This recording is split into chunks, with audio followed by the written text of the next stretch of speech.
బర్బాద్ అవుతుందో ఒక్కసారి ఆలోచన. ఎవరి అన్న పైసలు అరే పాత బస్సులో ఎవరు టాక్సీ కడుతున్నాడు, ఎవరు కరెంటు బిల్లు కడుతున్నాడు, ఎవరు ఇంటి పన్ను కడుతున్నాడు, ఎవరు పైసలు ఇస్తే పాత బస్సులో బతుకుతున్నారో ఒక్కసారి హిందూ సమాజం ఆలోచండి.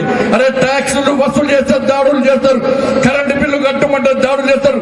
కానీ పాత బస్సులో ప్రతి హిందువు ఫస్ట్ రోజే కరెంటు బిల్లు కడుతున్నాడు, ఫస్ట్ రోజే నల్లా బిల్లు కడుతున్నాడు, ఫస్ట్ రోజే ఇంటి పన్ను కడుతున్నాడు, ఫస్ట్ రోజే ప్రభుత్వానికి చెల్లించాల్సిన పన్నులు ప్రతి హిందువు ఈ పాత బస్తీలో చెల్లిస్తే ఇలా కొంతమంది పన్నులు చెల్లించకుండా దాడులు చేసే సంస్కృతి ఈ పాత బస్తీలో వచ్చిందంటే ఈ పద్ధతి మారాలంటే తెలంగాణ రాష్ట్రంలో ఏ రాజ్యం రావాలో, ఎవరి రాజ్యం రావాలో పాత బస్తీ ప్రజలు, భాగ్యనగర్ ప్రజలు ఆలోచించండి. ఒక మంచి నిర్ణయం తీసుకోండి. నేను రాజకీయాల గురించి మాట్లాడతలేనన్నా, ఈ భాగ్యనగర్ లో పాత బస్సులో పండుగల నిర్వహిస్తుంటే బాధ అనిపిస్తుందన్నా.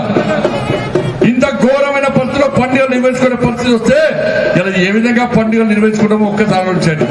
ఇవాళ భారతీయ జనతా పార్టీ ప్రభుత్వం తెలంగాణ రాష్ట్రంలో ఏర్పడితే ఈ పాత బస్తీలో ఉన్న ప్రతి దేవాలయానికి ప్రత్యేక నిధులిచ్చి గల్లీలో పాత బస్తీ గల్లీలో దేవాలయాన్ని నిర్మించే బాధ్యత ఇలా మాగుతుంది. పాత బస్తీ నుంచి ఎవరైతే ఇక్కడ టెర్రరిస్టు బాంబులకు భయపడి, ఇక్కడ జిహాదీ ఉగ్రవాదు యొక్క ఆగడాలు అరాచకాలకు భయపడి ఇక్కడ నుంచి వెళ్లి ఇతర ప్రాంతాల్లో ఉంటారో మళ్ళీ నేను అప్పీల్ చేస్తున్నా.